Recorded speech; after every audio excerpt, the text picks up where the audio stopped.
Okay, we can go ahead and we will begin our session.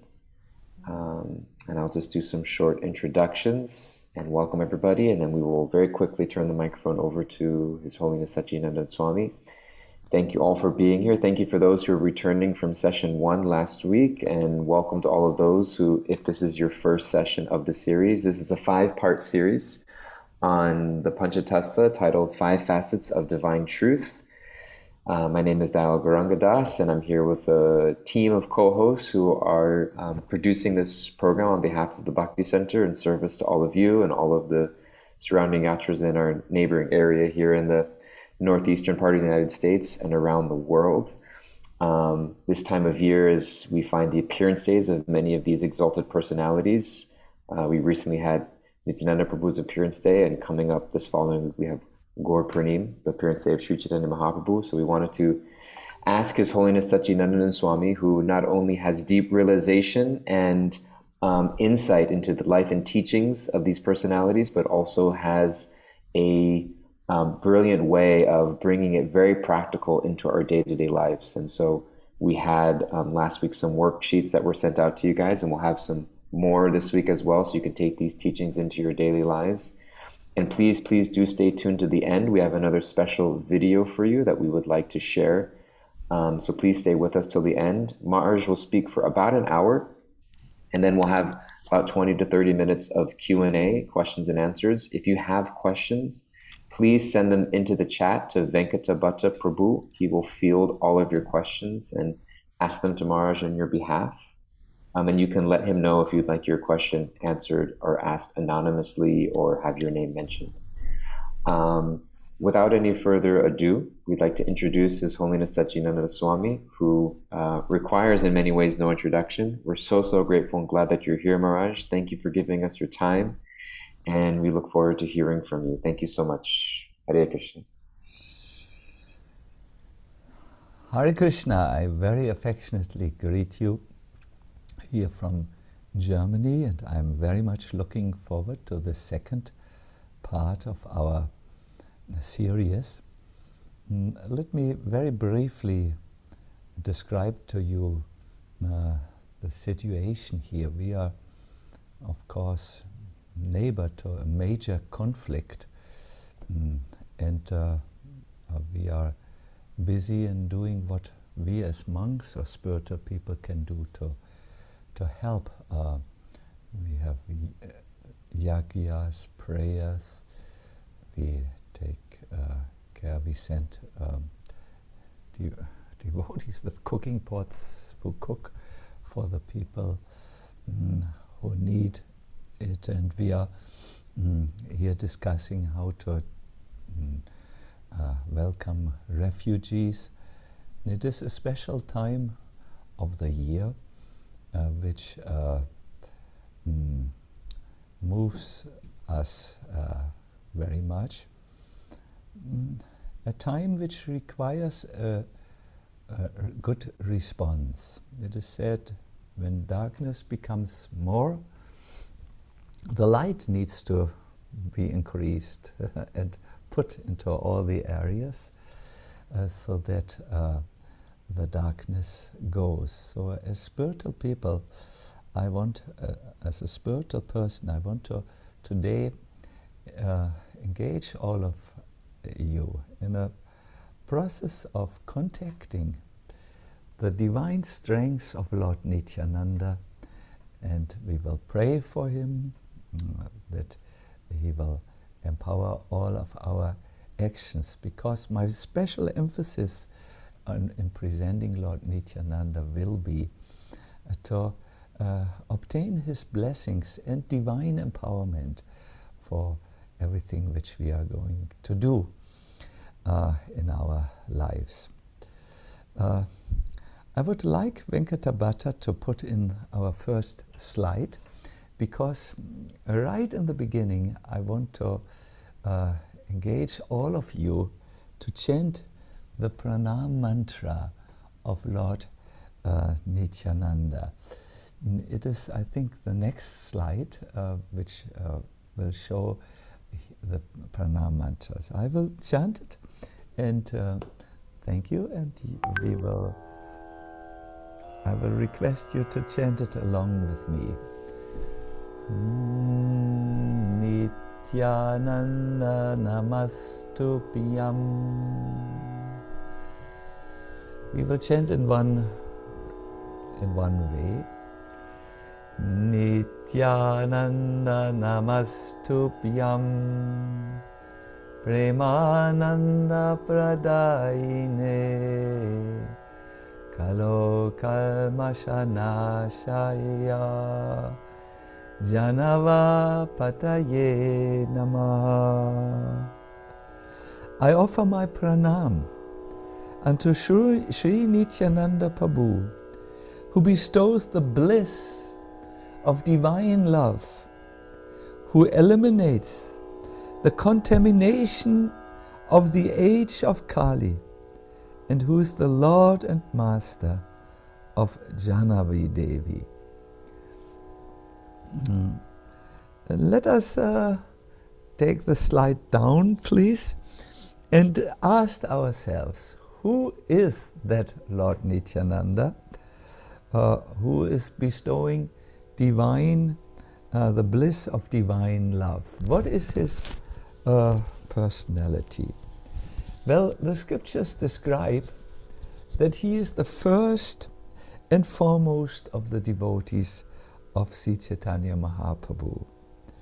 They say if you want to come to Chaitanya Mahaprabhu, there is a gateway, a door, which you need to take, and that is Sri Nityananda Prabhu.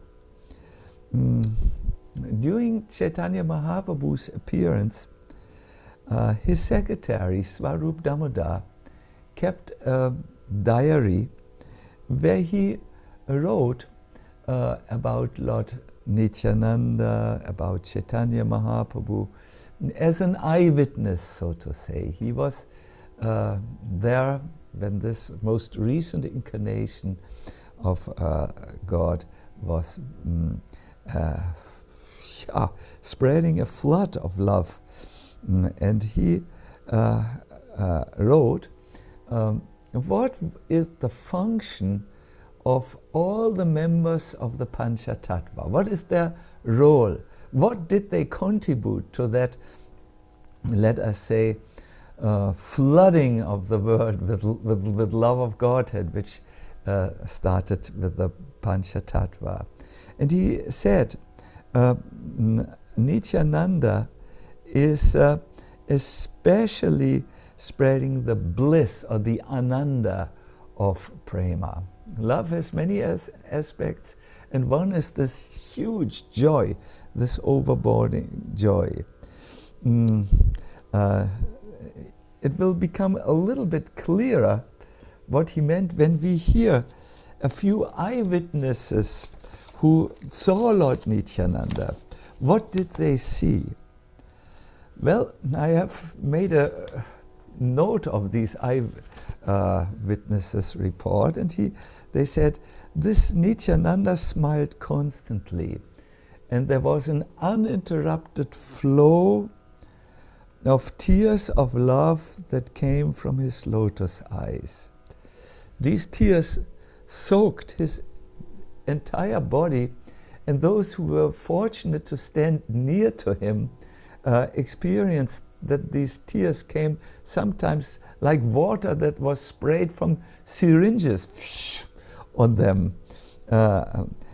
He was absolutely ecstatic. There are many reports that he would roll on the ground, his body flooded with tears, and he loudly used to chant, Sri Krishna Chaitanya, Sri Krishna Chaitanya, Sri Krishna Chaitanya. His eyes would be restless, they would roll about, because when he would make sure he would look at everyone, and through his gaze he was known to empower those who stood nearby with also ecstatic symptoms of this love of God. he was mostly requesting people whom he came in contact with to chant the Lord's holy name, and he would be so ecstatic that anyone who came was just lifted out of his material consciousness, and they started to laugh, dance, and weep. This is the eyewitnesses who speak. Lord Nityananda would go with a group of a few thousand people who just followed him, being drawn to his ecstasy, and he would engage in massive kirtans. There were 16 mridangas, and he would travel from village to village, community to community, and his presence there had the most amazing effects, because he would immediately, and you will hear this word a few times in this presentation, empower people with so much spiritual strength that they would sometimes fast for a few days. Eating became boring, sleeping became boring. They would dance, and in their ecstasy they sometimes would not know what to do with their strength. So sometimes children were seen to uproot huge trees. And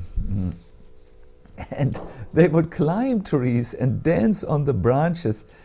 My dear devotees, my dear listeners, and my dear skeptics also, Lord Nityananda was an ecstatic madman, you would call it.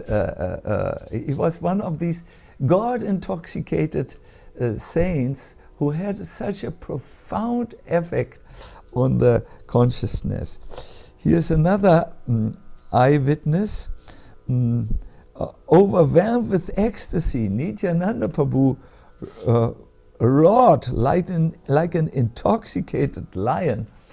I have only seen a normal lion in Africa, but he was quite loud.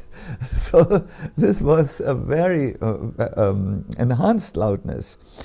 His pastimes were all beyond the Vedic prescriptions and prohibitions. My dear devotees, he was not preaching the tamed and calmed down religiosity you find in organized religion. He would bring to the foreground the ecstasy and joy and overwhelming pleasure which comes when the soul meets his beloved Lord. Sometimes in his joy he would climb up a kadamba tree, and sometimes he would play a flute while standing in a threefold bending posture.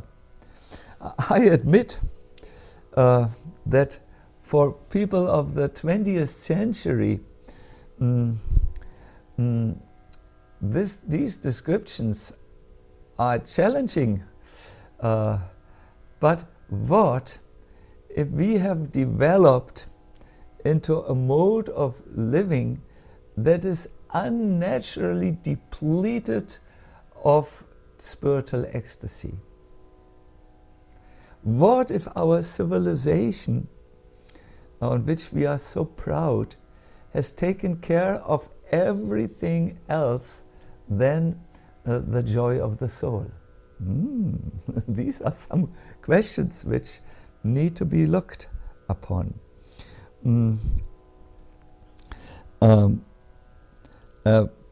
Narottam Das Thakur was singing about this miracle of love.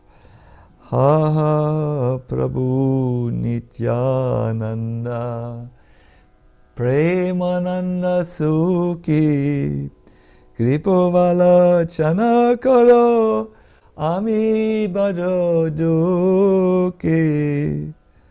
Oh Lord Nityananda, you are always joyful in ecstatic love. Please glance upon me with compassion, for I am somehow very sorrowful. In this session, my dear listeners, I want to share with you 3 amazing features of Lord Nityananda that are very eye-opening and show us how to understand this spiritual phenomena of spiritual bliss. But more than that, I would like to show you and take you through a few exercises so that you can access His unconditional mercy. Second, spiritual strength that comes into your life. And third, a divine empowerment. For my spiritual master, Srila Prabhupada, the presentation of Krishna consciousness was always very straightforward. He wanted people to experience what it is.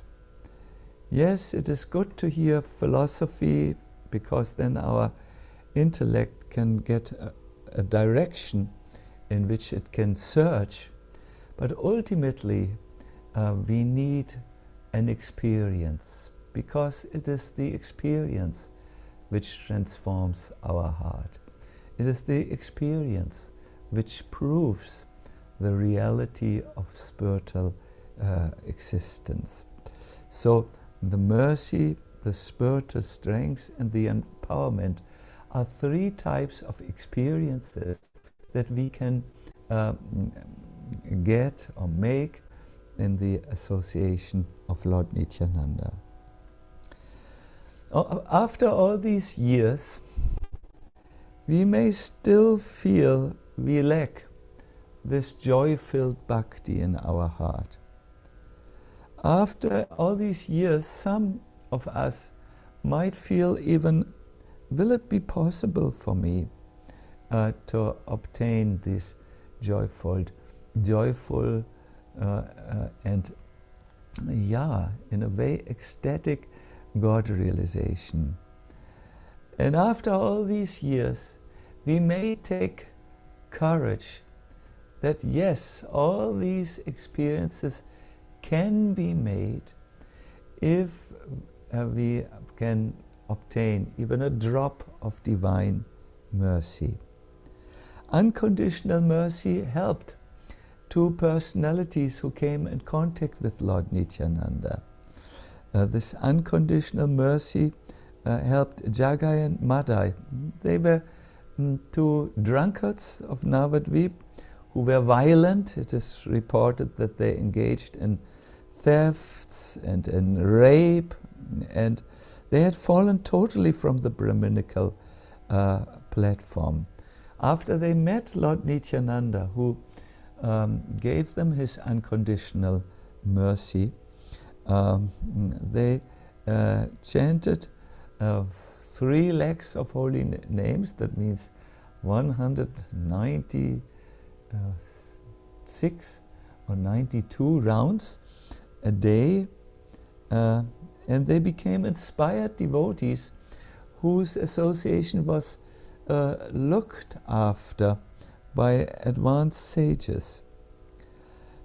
So yes, Lord Nityananda can also give us his unconditional nature. I want to talk about the spiritual strengths which Lord Nityananda would use to give people. See, if you want to accomplish a material feat, you need material strengths, money, intelligence, maybe physical strengths, and so on. But if you want to attain anything in your spiritual life, material or physical strengths cannot really make it happen. It has to be happening by spiritual strengths.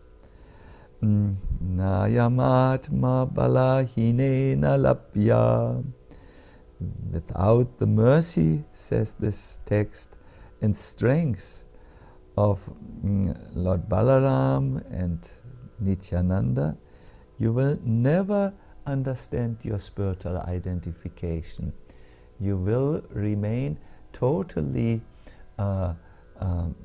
fixed in the narrative that is based on the false identification of the eternal soul with the body. And you will be in a little problem, and as far as your spiritual realization is concerned. So, how do we obtain the spiritual strength of in our lives? It is done by a very simple process, which we will all do now together. There is a verse in the Chaitanya Charitamrita that gives us immediately a clue how to obtain the spiritual strength of Lord Nityananda. I like verses, and I will chant it for you.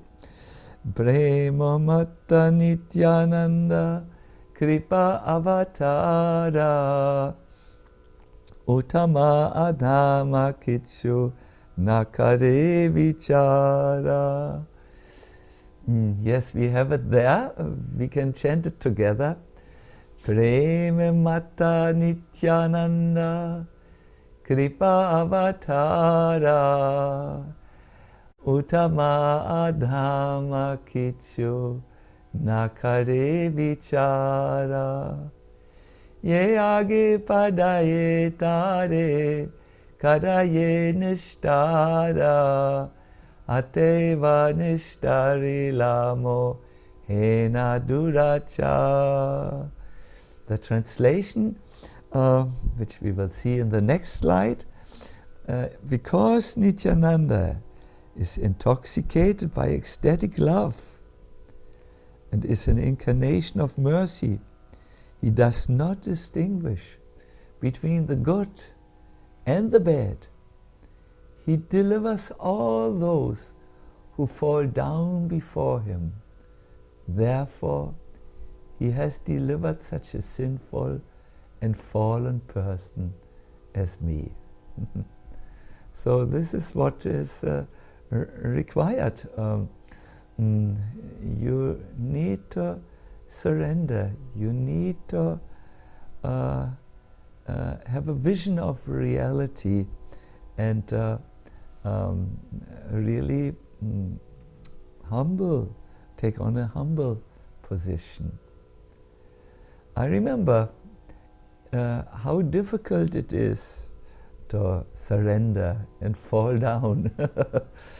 I would not do it. I visited the temple many times, and when I saw the devotees bowing down, I just simply couldn't do it. A year later, my father visited the temple, and at that time, it took me a year. He saw me bowing down and he said, "What did you just do?" In our culture, we just nod like this, the head. That's all. And don't forget, you're coming from our clan. Our clan is not bowing down to anyone. We don't surrender to anyone. So I said to him, "My dear father, please sit down. I want to tell you something." Once, when my spiritual master, Srila Prabhupada, had given his lecture, all the devotees bowed down. And there was one student, and when it came time for question and answer, he said, "I don't want to bow down to anyone." It just came out of his mouth so strongly. And Prabhupada said, "Yes, but you are forced to bow down. You're forced to bow down to disease. you're forced to bow down to old age, and you're forced to bow down to death. You can't avoid it. The question is to find a place where bowing down gives you pleasure, not where bowing down becomes a miserable experience. And that place where when you bow down you feel pleasure in the heart, that is Krishna. So I told him also, you were fighting in the Second World War and you were forced to bow down to and surrender to the Red Army, and that was a miserable experience for you. So allow me to bow down to Krishna. Joyfully give me your permission, because that will free the soul from unlimited bondage in this world. So he said, you always want to have the last word. But he saw the point. Yes. So how can we bow down and get the mercy and spiritual strength? There is a wonderful process. It is chanting the 12 names of Nityananda Prabhu. It is said that if you chant these, you become very quickly free from all miseries, all obstacles, and all the difficulties in life, and you attain the fulfillment of all your most cherished and most intimate desires in life. I don't know if you have some most cherished desire, huh? Some of you smile. That's not something to say in public in the internet. Or your most intimate desire, whoo, this is little private, little confidential. So they will be fulfilled by chanting these 12 names, and I have chanted them. Sometimes people ask me, why do you always smile? And I said, I'm happy, I can't help it. It's a condition of my heart somehow. I think it comes because I chanted these names. So here, my dear everyone, Venkatabhatta will put the names in. Yes, I just need to find the right tune. Hare Krishna.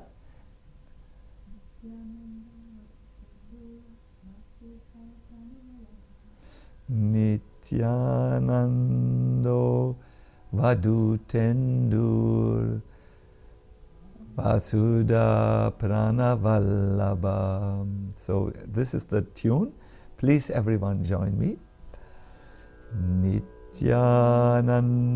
Vadutendur Vasudha Pranavallabha Janavi Jivitapati Krishna Prema Prada Prabhu Padmavati Sutta Shriman Sacinandana Purvajaha Bhavan Mato Jagatrata Rakta Gaura Kalevara. We will go a little higher. Let's do it again. Nityanando Vadutendur Vasudha Pranavallabha Janavi Jivitapati Krishna Prema Prada Prabhu Padmavati Sutta Shriman Sacinandana Purvajaha Bhavan Moto Jagatrata Rakta Gaura Kalevara. It is pretty straightforward. We can take the 12 names down now from the screen. It is an easy process. Spiritual sound has the ability to structure everything. This whole universe has come into being, say the Vedas, because of sound. And the influence of this universe can be overcome by divine sound. Sound, in other words, is the first structuring principle. It's structured matter, it can structure lives. And therefore, those on the spiritual path are scientists in spiritual sound.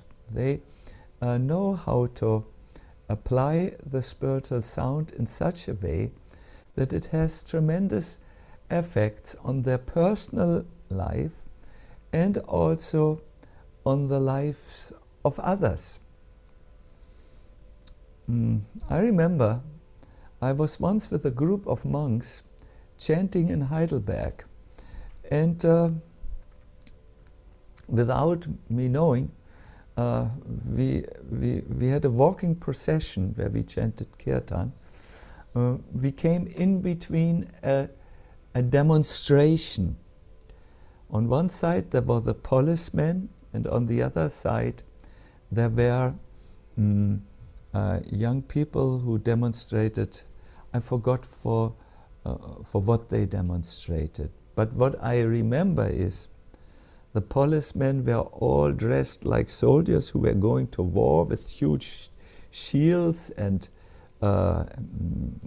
weapons to beat the other side, and the the demonstrators had stones. And as we were coming there, they just had started to throw these stones on the police people, and the police people got the dogs out of the cages, and it was just going to become violent and extremely dangerous. So I noticed all this in the blink of an eye, and it was too late to go back, so I went right in between the conflict. We stopped the kirtan, and we stopped and we started to chant. And the police said, "Move, move, move," but we didn't move. It was a particular joyful atmosphere. And after some time, my dear everyone, the conflict resolved. The people put down their stones. The police people eased up and put down their shields and their weapons, and I stopped the kirtan and I said, "Sorry, I didn't intend it, but to be here. I just want to say, violence is never a solution. Maybe you should talk to each other. I don't know. We will continue doing our kirtan." So we left and did kirtan. And I heard from the newspapers later that the conflict was resolved peacefully by negotiations. Spiritual sound, this is my point, has a structuring effect on your own consciousness, brain, and also it spreads into the atmosphere. Therefore, I suggest that you try chanting these 12 names of Lord Nityananda to make a spiritual experience. I would now like to tell you a little pastime of Lord Nityananda, which is very amazing and very relevant. I will take a little help of my notes here. After Chaitanya Mahaprabhu left the planet, there was not a common understanding about Gauranga Mahaprabhu. There were different perspectives. He had come as an incarnation of God. He had spread kirtans with millions of people singing and chanting. It was unprecedented there was a spread of spirituality that had never been seen before. He uplifted outcasts and made them holy men, and when he left, people needed to digest what had just happened. At that time, one great saint emerged. His name was Krishnadas Kaviraj Goswami, who wrote a work, it's called Chaitanya Charitamrita, that presented a final understanding of Chaitanya Mahaprabhu and unified all these various movements that had sprung up after his appearance. Now, how this saint was able to do this, or how this writer was able to do this, was only by the mercy of Lord Nityananda, by the empowerment of Lord Nityananda. And to hear this narration is very uplifting. In the house of Krishnadas Kaviraj Goswami, this writer, our secondary hero, thank you. There he is on the right side, the devotee who is prayerful. There was a constant kirtan going on. Deities were worshipped. He had a brother called Shyamdas and a family priest called Gunanava Mishra. And there was once, they invited a great devotee of Lord Nityananda called Minikatana Ramdas to come to the house and engage in lead the kirtan. So when Minikatana Ramdas arrived, he went right into the courtyard, sat down, and all the Vaishnavas who were there came to offer him obeisances. He was also very ecstatic. He did not, Minikatama Ramdas climbed on the shoulders of these Vaishnavas. He had a flute in his hand, and there was a constant shower of ecstatic tears coming from his eyes. So he was also very ecstatic, and he shouted the names of Nitai, Nitai all the time. People were simply astonished to see this being who looked like a person from another world, really. There was only one person who did not pay his respect or attention to this great devotee. This was the family priest, Gunanava Mishra. And he didn't do this because he thought, this person is so beyond everything. He's so out of the box. This is because his master, Nityananda, is also so absolutely out of the box. And he was more or less a follower of conventional religions, and he had no regard for the purpose of religion, that is to develop all overwhelming love of Krishna. So Minikatama Ramdas could understand that because Lord Nityananda was not honored in the house of this Krishnadas Kaviraj Goswami, he didn't feel happy. It's almost, when you come to a family and those who love and hold very dear in your heart, they are not respected and they are even criticized, then you don't like to stay in that house where your beloved ones are criticized. So Minikatama also left in great sadness, and when he left, he broke the flute and threw it on the ground. Very emotional. When Krishnadas saw this, he corrected the priest and the brother, and he said,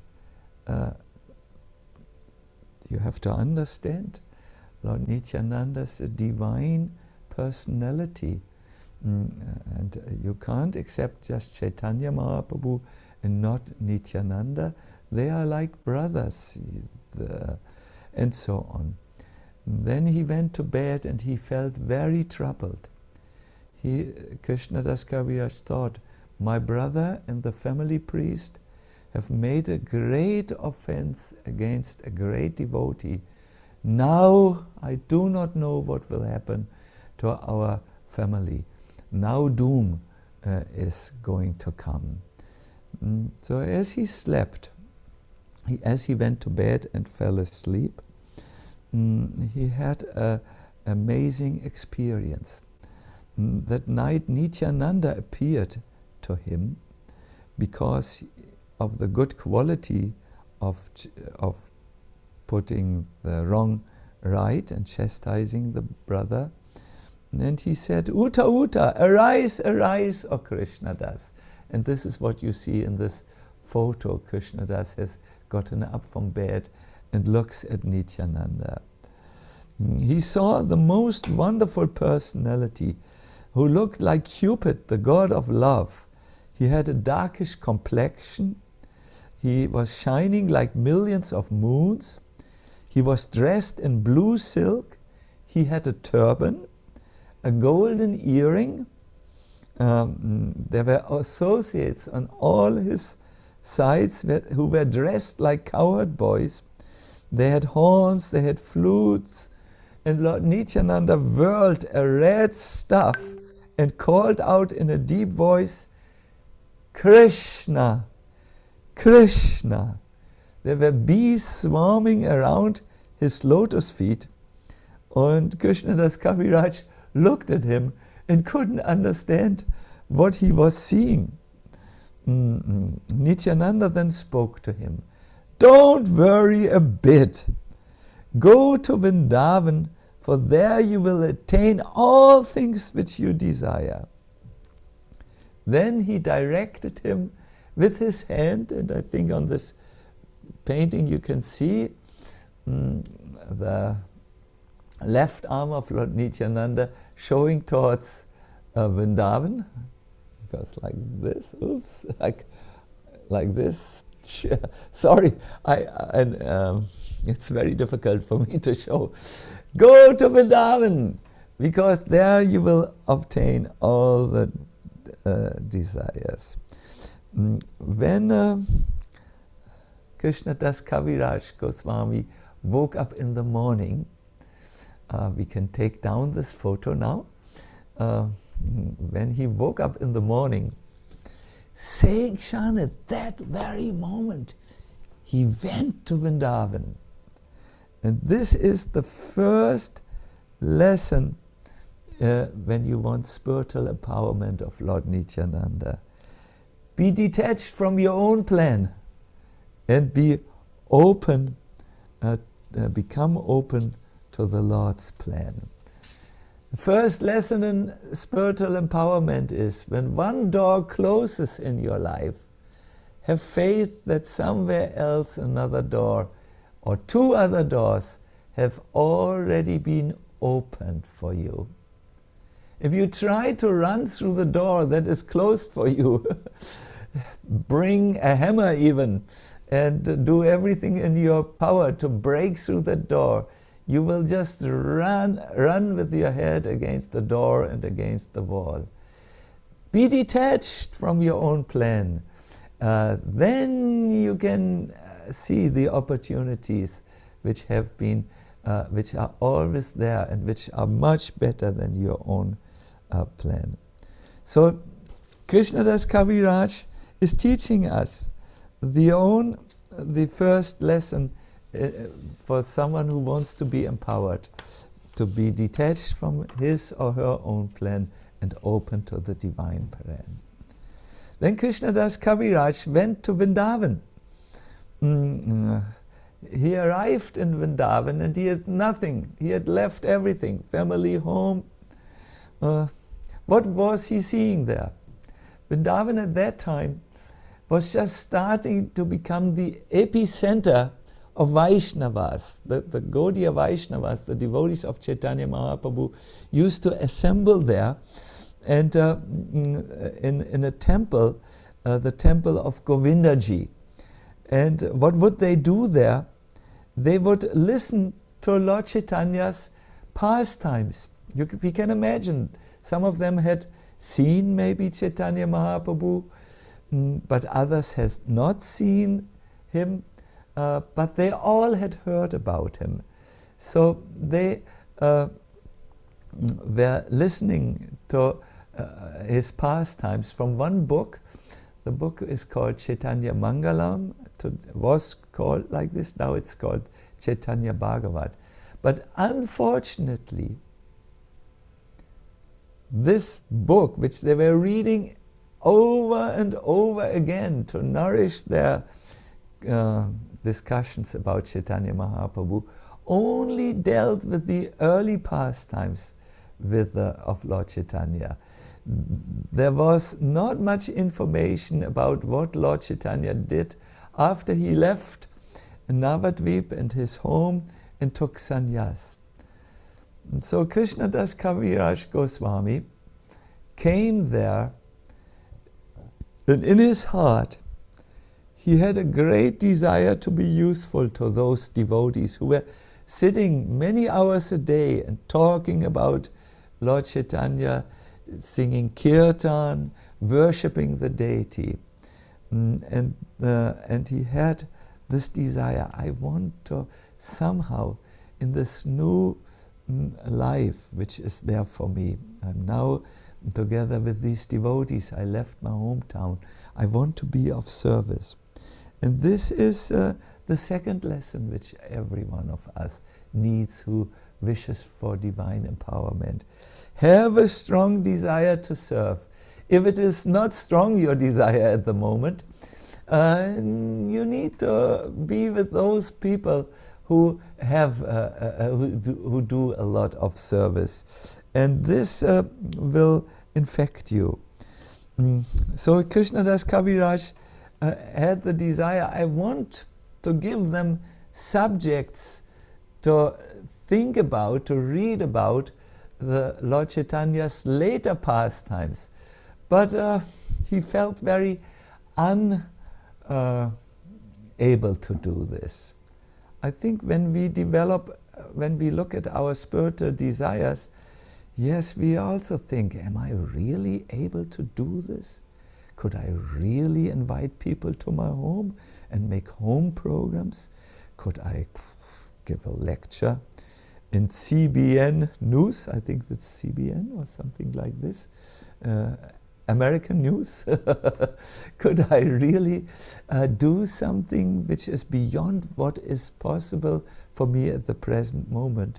But please listen to what Bhakti Tirtha Maharaj said so nicely about strong desires. He said, if your desire to serve is beyond your capacity,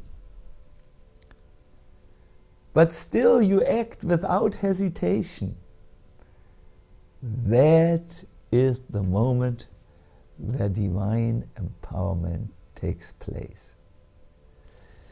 If your desire to serve is beyond your present capabilities, but you act without hesitation, thinking, with Krishna's mercy it is possible, then you can do things way beyond what you could do on your own steam, because divine empowerment has reached you. So the devotees saw that he was a writer, and they said, can't you write something about the later pastimes of Chaitanya Mahaprabhu? And he said, I like to serve, but I'm very old, I'm 80 years old. I need your blessings. So the Vaishnavas blessed him, and the Vaishnavas also gave him tips, but ultimately anyone who wants to do something for Krishna needs Krishna's blessings. So Krishnadas Kaviraj Goswami understood. I'm asked to write this book about Chaitanya Mahaprabhu. I feel totally incapable. I'm foolish, he said. I'm lowborn. I'm insignificant. And I always desire material enjoyment. Yet, by the order of the Vaishnavas, I'm enthusiastic. I want to serve. I want to write this transcendental literature. So he went to the temple of Madan Mohan, a temple in Vrindavan, and he prayed. And when he prayed, a garland slipped from the deity. The priest picked this garland up and he understood this is for this Vaishnava who is standing before the altar praying intensely. And he put that garland around Krishnadas Kaviraj, and Krishnadas Kaviraj could see that as a sign that his prayer for divine empowerment had been accepted. Yes. So he writes, and this brings us to the fourth lesson, I'm old and I'm troubled by invalidity. I'm almost blind and deaf. My hands tremble and my mind and intelligence is unsteady. I can't remember anything. I'm infected by so many diseases. I can't even walk properly, nor can I properly sit. I don't want to speculate what diseases he had, that he could not sit properly and not walk. I'm always exhausted, but still I'm writing. I'm writing this book, palm leaf after palm leaf. This is the fourth lesson in empowerment. My dear everyone, be prepared to face and overcome difficulties. Sometimes Krishna wants to see how serious you are. You might have to convince him by being prepared to take on some austerities. Prabhupada was writing to us about this, not running back when the first obstacle is there. He said, an easygoing life and attainment of perfection in transcendental realization cannot go together. An easygoing life and attainment and perfection of realization don't go together. You will get all these in your handouts which we have prepared. So in this way, Krishnadas Kaviraj wrote, Lord Nityananda had appeared to him, he had pointed him towards Vrindavan, and he had arranged the circumstances of his life, that he would meet the devotees, that he would get an order to write, become an instrumental force in Chaitanya Mahaprabhu's movement. Krishnadas Kaviraj Goswami remained always very humble. And that's the fifth lesson in empowerment. If you want to hold empowerment, you cannot allow yourself to become a victim of arrogance and pride. You have to become humble, and that's what he did. He always wrote after each chapter, I'm paying my most humble obeisances to Rupa and Raghunath Goswamis. And in this way, I write this work. In his work, there were 1,600 Sanskrit slokas from very, very remote places in the Vedic scripture. He had to remember really a huge work of literature. He wrote many original verses. I mean, he wrote the work in Bengali, in an old Bengali, and it became the force, the shape, which shaped Chaitanya Mahaprabhu's movement even up to this present day. When you see any devotee of Lord Chaitanya talking about the teachings of the great master, Mahaprabhu, then you will see that they refer to Chaitanya Charitamrita. Yes, there are various movements in the Vaishnava tradition, but they all know Chaitanya Charitamrita is supreme, because Krishnadas Kaviraj Goswami had really, how do you say, kept the empowerment, and he could write this work till the end, and it's amazing what this has done. Good. You can also apply these 5 principles of how you can get empowerment, and in your handout we will send it to you. No? We have written it down to you. Now, my dear everyone, it's time to sing and to meditate. I will request Gaur Krishna Prabhu to sing a song with all of you. Wow, Venkatavata, you are, it is called Nitai Gunamani. Prabhupada used to sing it very often, and let us sing it immediately. And please sing in the microphone, Gaur Krishna. Because we have a little time, we will just sing, go through it all together.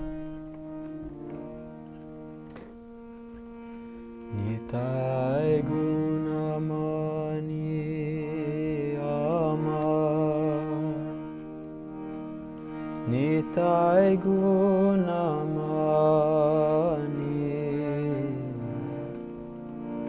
Aniya Premera Banya Bashailo Avani Premir Banya Loya Nitai I logo dadeshe Dubho bhakatagana Dinahina bhashe Dinahina patitapa Maranahi bache Brahmara dulabha prema Sabakare jache Abhada karuna sindhu Katiya Mohana Gare Gare Bole Prema Amiyarabana Lochan Bole Moranita Jebana bajilo Janiya shuniya se Atma gati hoilo Nitai gunamani amar Nitai gunamani Aniya premera banya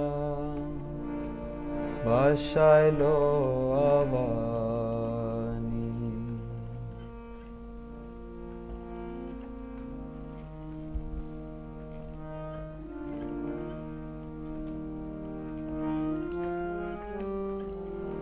My dear devotees, I would request all of you to now close your eyes. We will do a little meditation of Lord Nityananda and invite him into the core of our heart.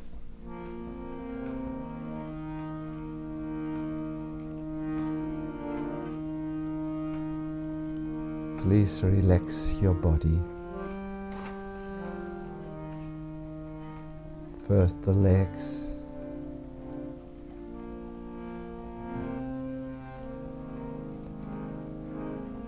the chest and the lower body. Relax your shoulders and your face.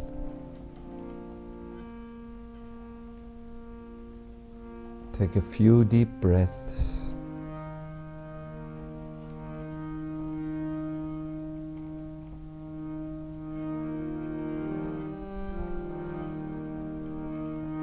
And now, bring your mind to meditate about Lord Nityananda. May I always remember the smiling face and form of Sri Nityananda Ram. His attractive pace is like that of an elephant who sways left and right as he moves. His cloth is as elegant as a blue lotus flower. His bodily effulgence conquers the splendor of the rising moon at sunset.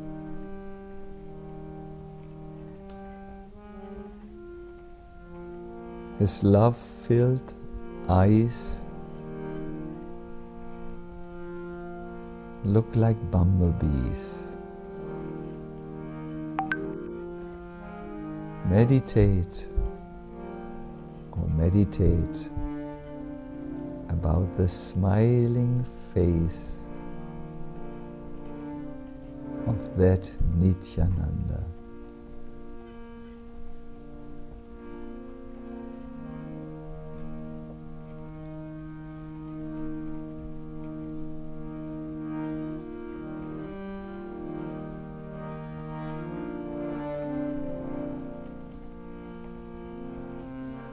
You may open your eyes now.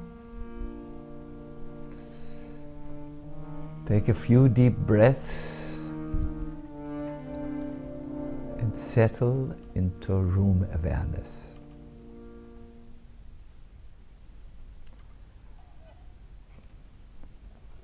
Thank you so much. Thank you also so much, Gaur Krishna, for your very moving singing. I think we all appreciate this. We will give you the text of this song, and then later you can learn the melody and sing it. Yes, we can. I'm here. We are back again. Are you still? Yes. The energy looks clearly changed. You have meditated. Congratulations. Let me now come to the last part. It's the videos which we have brought for you. Am I announcing this? Yes. We wanted to create in this series a special experience, an experience of Lord Nityananda. And therefore we have requested the priests in Mayapur if they could help us to create this experience, and they were immediately enthusiastic, and this was the idea we came about. you can write down your names. That is, yes, and then you see here on the right side, this name, all the names are put on pieces of paper, and then these pieces of paper are brought to the lotus feet of Chaitanya Mahaprabhu and also Nityananda, and then a puja is made for you. So we have 2 short videos. I think the first video, as I see it, is here is the first video. It is in our ISKCON Mayapur temple and you can see here already in the still photo the lists of names. You can still, and yes, this is the video. The puja is going on. Please, all the sandals are also there. Please, if you like, you may fold your hands and you may pray to Lord Nityananda to be also given his mercy, his spiritual strength, and the divine empowerment. And if you can also please say a prayer for the devotees and the people in the conflict zones of the Ukraine.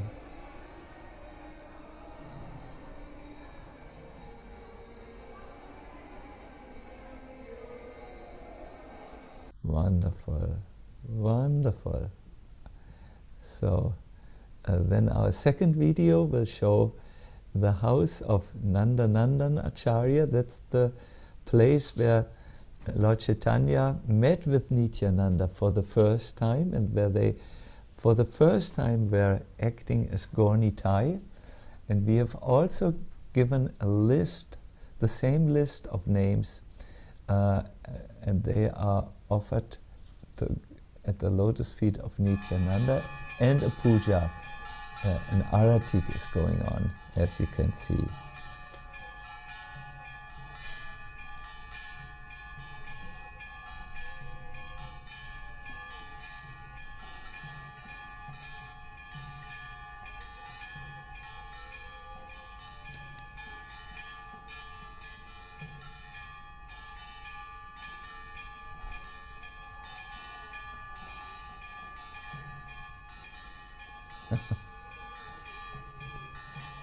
It is really amazing and heartwarming how through this technology we can be right there.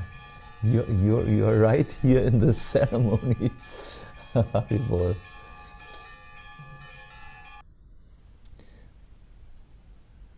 Krishna, wow. Amazing, isn't it? You must say this is wonderful. Our Gaur Kumar has given you a link. If you still have people you want that they get blessings, or if you are new to this series and your name was not there, our next personality is Advaita Acharya. We will do the same. We will have a ceremony done in our Mayapur temple, and then at a place where he appeared directly, so the blessings are there. Before I end this program and go to the question and answers, I'm again a little over time, but what to do? The subjects, I can't speak faster, and I already read it. Only a drop I have tried to present, and already it takes more time. What to do? I want to give a summary. If you want now the mercy of Nityananda, then there are 3 things which I recommend you to do. My dear everyone, let us not become spiritually undeveloped by thinking, oh yeah, this was in the past, this is a personality of the past, and I can't get in contact with this. Is God a person of the past? No. He is very much present in the present moment. So here are 3 things which I wanted to present to you. There are three blessings of Nityananda. First is his mercy, his unconditional mercy. Do this, access this mercy by bowing down, just submitting, surrendering. Bow down, mister, bow down, sister. It is important for you. Water always flows from a higher altitude and goes to a lower. So by bowing down, we take a position where we can receive mercy. I've given you a verse in your handout where this is said. Then, if you want to obtain inner strength, please chant these 12 names of Lord Nityananda. It takes you hardly 20 seconds a day. Even a busy New Yorker like Hari Prasad has 20 seconds. 20 seconds. It is possible. And the next is the divine empowerment, how to get divine empowerment. I request you to just process and go through these 5 timeless principles of divine empowerment, which you will get in your handout. Gokuma, how do people get their handouts? Do you just send it to everyone? Please tell me. So Maharaj, it's already in the chat. I've already put the link of the handout in the chat, and we'll also be sending out an email. Good. Fine. Then we have a little time for question and answers. Venkatabhata has just put something in the chat. Please give your, or would you like to explain it, Venkatabhata? See, we have a whole team here. It's like a, really something well organized. Hare Krishna. Thank you so much, Maharaj. Thank you, everyone. I may have inadvertently pasted the wrong thing into the chat box, so please ignore that if it's I think it was someone's specific question. But we have a number of really amazing, wonderful, honest, heartfelt questions for you, Maharaj. Some that I'm very happy to ask on behalf of the devotees by name, and others devotees have requested to be asked anonymously. So in the interest of time, we would love to have everyone be able to ask their questions themselves and interact with Maharaj. And there will be a little bit time at the end just to offer our respects and say Hari Bol and Hare Krishna to one another. But in the interest of time, I'm going to ask questions on behalf of everyone and put them towards Maharaj. I'm also going to try my best to combine and conflate questions that are similar to each other so we can make the most of our time together. And Maharaj, we're all okay going a little overtime as long as you are, but please do let us know if you feel that maybe, there's an appropriate place to stop for the day. We want to honor your time as well. Thank you so much. So Maharaj, if I might ask the first question that we have, and the first question actually is an anonymous one. And let me read it here. It says, many years ago, I heard you speak about your special connection to Lord Nityananda and the fact that your birthday fell on Lord Nityananda's appearance day. Could you briefly share this again and how you have personally felt Nityananda Prabhu's mercy in your own life?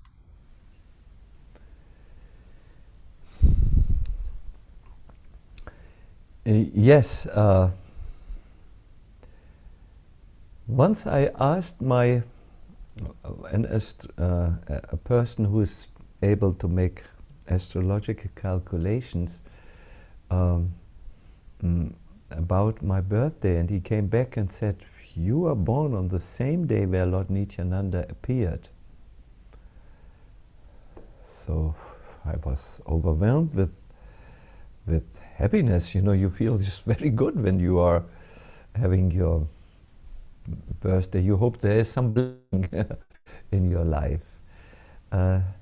Then I found out that this blessing was connected with some work. I had to find, because I was asked to give lectures about Lord Nityananda and on my birthday, and I needed to do a lot of research. So I found out what amazing personality he is, how he is really that aspect of the divine truth, that facet which brings the ananda, the joy of spiritual life. And I needed to find that out, so I made a journey to his birthplace in Ekchakragram and spent there a little bit more than 2 weeks trying to make a living connection to Lord Nityananda.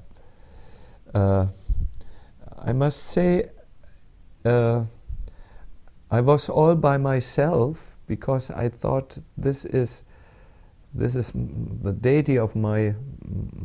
He has somehow here. I think I have something. There is a relationship which I need to explore, and I thought it to be such a private affair,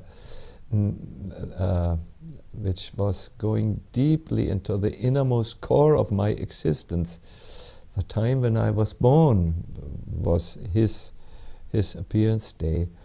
That I said, let me do this on my own, and I chanted many extra rounds. I tried to make contact with him, and to be very honest, I was younger than now, and I did not know how to make spiritual contact. So at that time I got to know these 12 names of Lord Nityananda, and I started to chant them in his place. And then one night,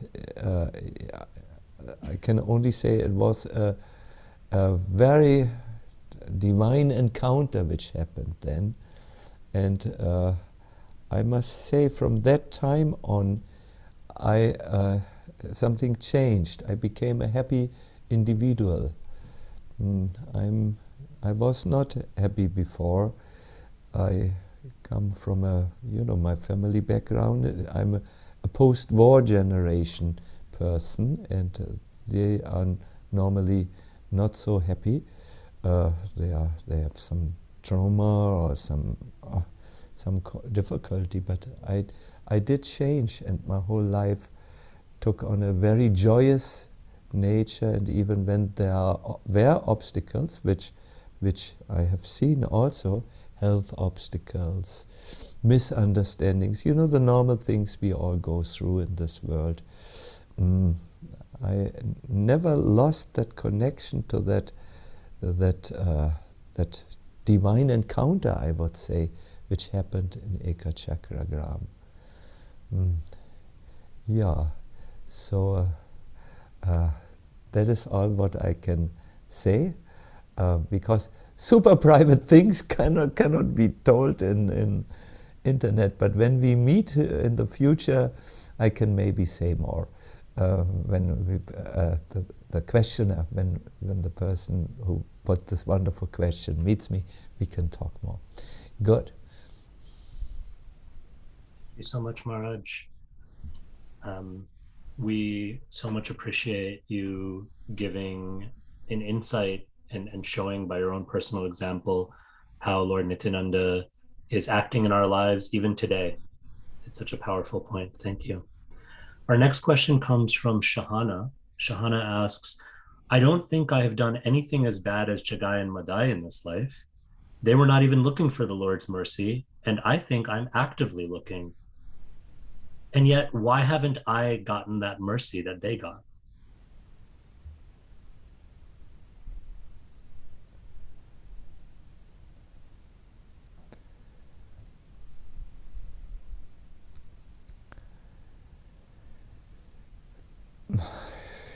You asked a very personal question, and see, Jagai and Madai had what is called sambandha, a connection. They met Lord Nityananda, they interacted with him.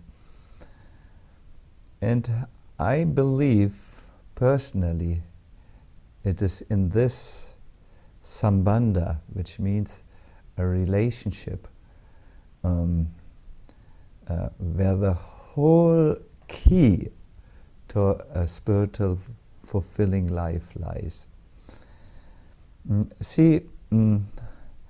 I became aware of this when I heard of one elderly lady. She was a devotee of Lord Ram, and she had gone every day to the temple to worship Lord Ram. Yet when she came into her old age, she felt not really connected with Lord Ram. She had seen the deity, she had done everything which was to be done, prayers and all. And she decided to ask the priest of that temple. The priest heard her question. She said, I'm now old. I have maybe one more year to live, but I'm not thinking of Lord Ram. I'm thinking of my grandson, of my family members.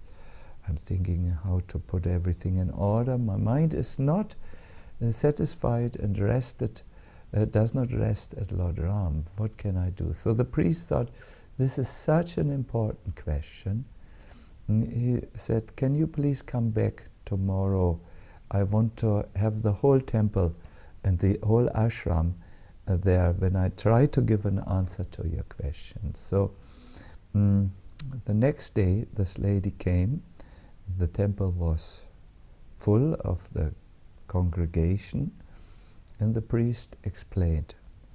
He was an elderly man. He said, please listen to me attentively as I share my conviction and what I have seen in all these years.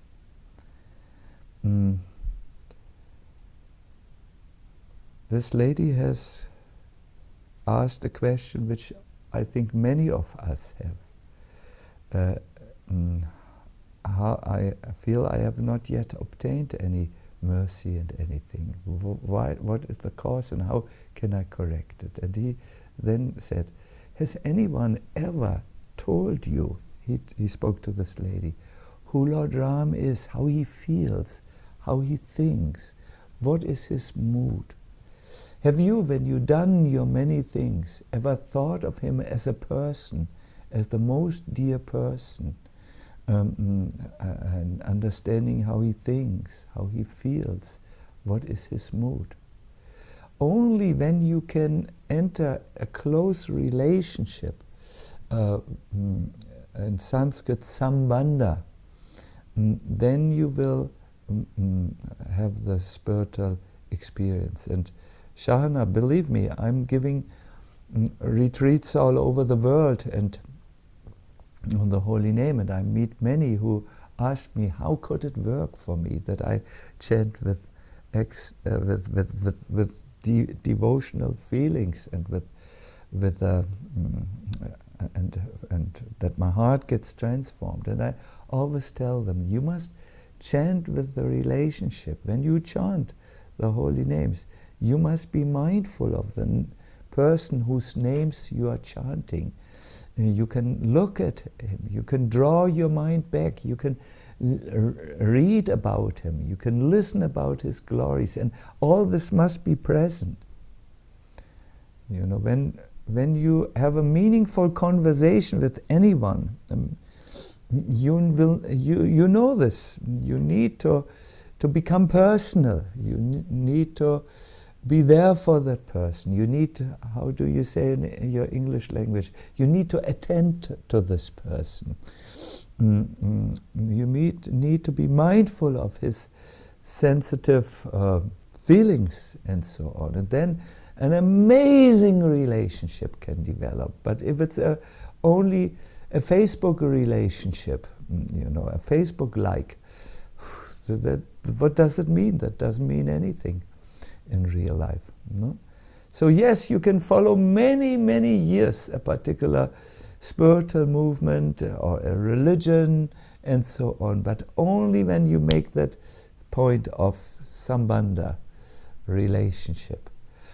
As you are now, you should make a relationship. Don't make an imaginatory relationship, if that is an English word. Don't construct something which is miles away from the reality of your life. No, make a relationship as you are now, and then the Lord will talk to you. But we are so mindful. We are so mindful of other relationships, of other concerns, of other. It must be. You must cultivate it so that it's daily, so that it's there throughout the day, and then not that it's an on-off relationship, but that it's there throughout the day, and then rest assured, an avalanche of mercy will come to you. Sahana, I know you, and when we meet next, we can talk more about this in person. I see, when I get these questions, I cannot now talk to you like I would talk when I see you, and when I can perceive where there is a block in you, where you have made a wall around you, between you and Krishna. Even if I would now know it, I can't say it on the internet because that would be offensive to you, and I will not do this. I'm a polite person.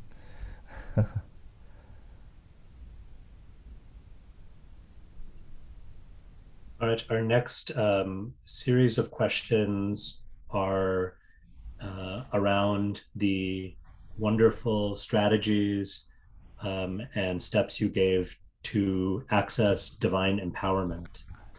The first comes to us from Hari Prasad Prabhu, and then the next is Vishaka Devi. So I'll ask them each in turn. I see you, Hari Prasad.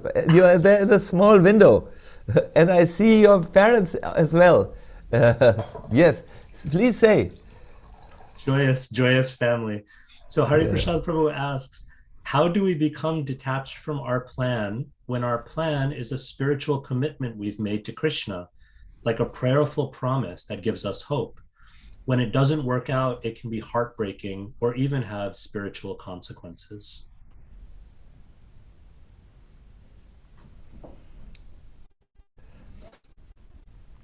Please allow me to put these questions out of the religious context for a moment, learn some principles, and then put it back into the religious context in which you have asked it. See, there is one very interesting rule about investments, which investors keep. They invest a lot of money in a project, and then they hope that the project will stand on its own legs and even bring in projects, that it is that the investment becomes a viable investment that brings returns, right? So there is a crucial point in this. It is, when does the investor pull back and take back his Lakshmi, or when does he keep on investing, hoping that one day it will fly? I hope my English here was not my enemy. See, you invest in, it's also in relationships. You are with a person, you are in a good marriage, but I mean, let us say a friendship which you have. And the friendship is at the moment not going so well, but you think, let us spend a little bit more time, let me invest a little bit more energy, maybe also help, and so on. And then you see, oh, it's still not working, the person is still difficult, and so on. So there comes the time when you have to ask yourself, is it wise to invest more in this relationship, more time, more energy, and so on, maybe even finances? Or is it maybe time to say it will not work, we are too different, and you move out of the relationship? So in all investments, money relationship, friendship investments, and so on, you always you come to a point where you have to ask, is it wise to continue, or is it better to withdraw? Does this have a chance, or does this not have a chance? Huh? So this was the non-religious context, but I wanted to just bring out a principle here, which we all know, and now let's bring this to your question. When you have made spiritual promises and they do not work, you should always keep them, no matter how hard it is. You should find ways how to make them work. You should not withdraw. Let us say you have given a promise to chant 16 rounds a day, or you have given a promise to keep certain regulative principles in your life. You should, before making such commitment, think about it. Can I do it? Do I want to do it? And then you should stick with them, no matter what life throws on you. And even if you are sometimes not victorious, let us say you cannot chant 16 rounds one day because there's just too much to do, or you are distracted, you are sad all day, or whatever. Then okay, you should say, okay, today I did not really become successful in it, but I will not give up on the principle. I will try in the future, and I will do even more. I will catch up, and so on and so forth. You can do like this. This is the time. But then, if you have a project in your service, and you see that I'm talking now of something else, right? And you see it just does not work out. And it may be just my plan. And it may be just because I have a head made from teak wood. It is very thick and so on. I'm sorry, that's how we speak in Germany. I hope it does not sound offensive in the sweet English language. Holzkopf, we say. Then you may have to say, okay, here I have tried so much, it's now becoming an over-endeavor. It's called adyahara, prayasas, an over-endeavor, a prajas. And it doesn't make any sense. Now I must be detached from my plan. It seems it is not Krishna's plan. Though there are two things in spiritual life. There are those where we don't budge an inch, those projects, and then there are those which have to do with our own, thoughts, what is best to do. And when the time has come to step back, or when it's time to continue, if you don't know, because it's very difficult to see that point, ask others. It's said in Kali Yuga, you come to a wise decision when you have the counsel of many on a subject. But it's sometimes not easy. Oh, Hari Prasad, I know this. You have invested so much Lakshmi in one project, and the project just does not fly, a temple project. And then should you close it? Or should you try more and more and harder?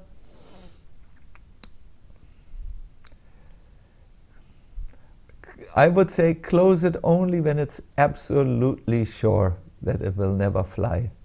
You know, it doesn't feel right to close something so quickly. No? Good. That's as much as I can say here. I hope you don't have something concrete in mind, which I did not, where my advices don't work or didn't give good answers. Good. Let me just now see.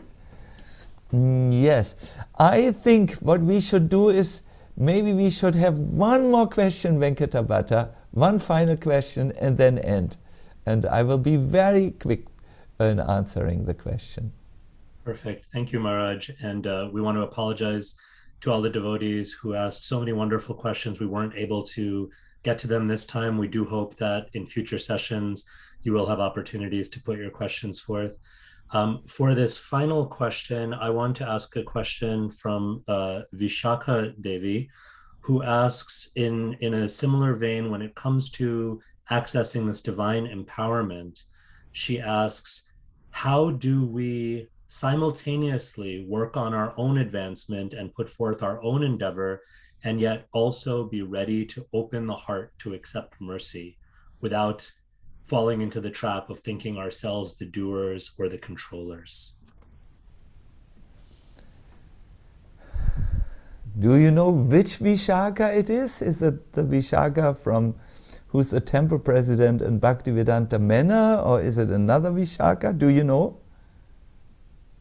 Maharaj, I'm not sure if Vishakha Devi, if you are with us and able to identify yourself.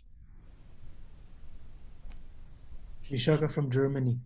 Vishakha from Germany, okay.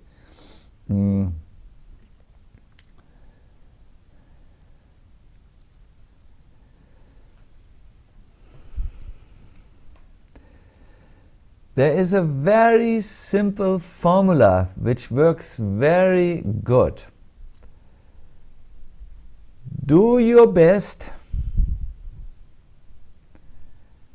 and let Krishna do the rest. This really answers the question about how much we should do on our own, and what and how is it, how important it is to ask for divine empowerment. It is really that sentence. In that sentence, believe me, there are 50 years of personal experience, 50 years of studying in the scriptures, and I'm happy I can boil it down. So if you have a pen and paper, please write it down. It really works. It's the Vedic scriptures totally support this vision. It's very brief. Do your best, whatever, go to your borders, even your limits. Do your best, and let Krishna do the rest. That is, you give space. You are open for Krishna's divine plan to work with you. But if you don't do your best, Krishna might be silent, because he will think you are really indifferent. You really don't care. Krishna. So I will end here, but before I will give the last word to Dayal Gauranga, or our host. I do not know. I want to just do one last thing with you. It will take us 30 seconds only. I wish you to sit, I request you to sit straight.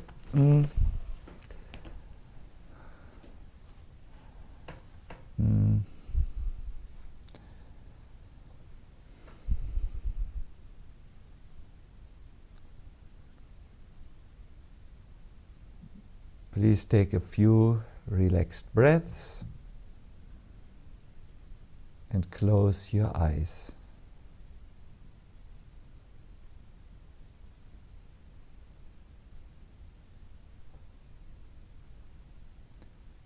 You know what it is like when there is insecurity and an uncertain future before you. The people in the areas of the conflict have that feeling a millionfold. You know these few moments where you feel helpless and hopeless. The people in the conflict areas know this feeling many fold, much stronger.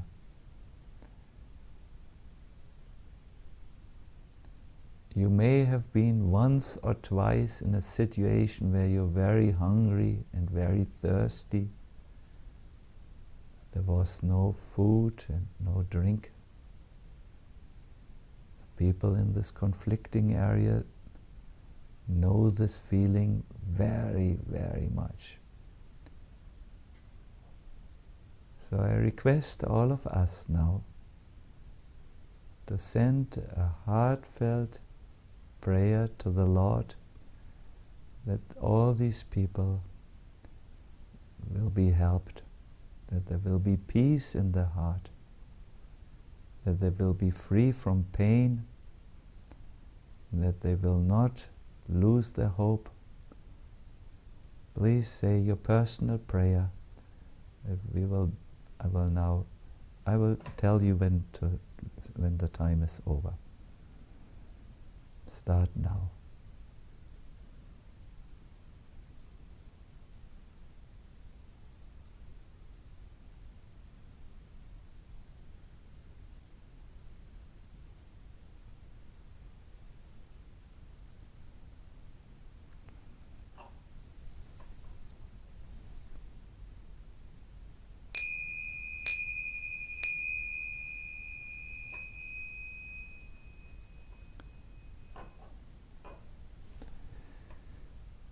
Thank you very much. It was, as always, a great honor for me to lead you through these sessions. Next session I will try to do the impossible, to be more brief and give more time for question. I hope I will be successful, but the subject is just so wonderful. So let us now turn to, I think Venkata, will you make, or yeah, you will make the final announcements. Good.